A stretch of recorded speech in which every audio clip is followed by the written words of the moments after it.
ایک عورت تھی فاس کی رہنے والی، اور محدث نیشاپوری یہ کوئی عام بندے نہیں ہیں، انہوں نے اس بات کو اپنی کتاب میں درج کیا۔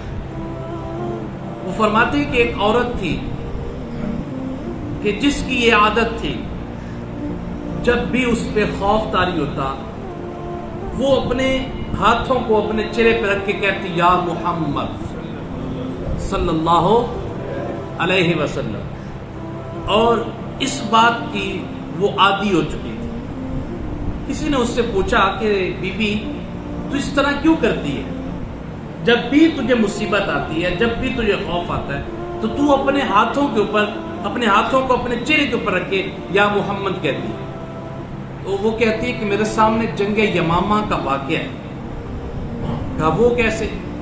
کہا جنگ یمامہ کے دن جب مسلمانوں پہ مصیبت طاری ہوئی، مسلمہ بن کذاب جو کہ ایک جھوٹا نبوت کا دعوے دار، اس نے اعلان نبوت جھوٹا کیا۔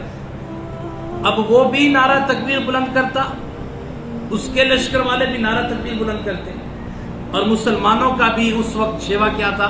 نعرہ بولے بھائی تکبیر، اللہ اکبر۔ تو اب فرق کرنا مشکل تھا کہ اپنا کون ہے یا پرایا کون ہے۔ تو یہ معاملہ حضرت خالد بن ولید رضی اللہ تعالیٰ عنہ آپ نے لکھ کر حضرت ابوبکر صدیق کی بارگاہ میں بھیجا، یا حضور ہم پہچانے کیسے؟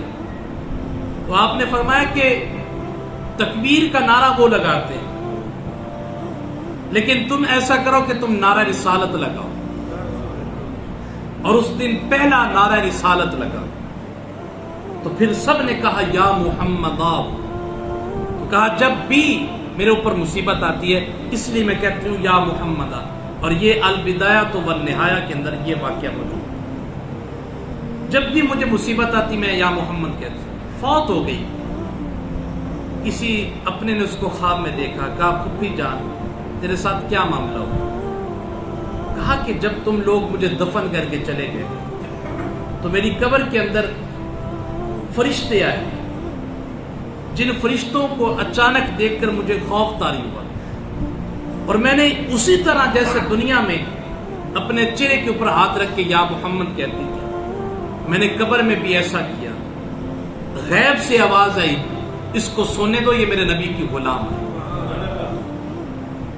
حضور سے ایک محبت کا رشتہ وہ آپ کو کسی بھی جہاں میں رسوا نہیں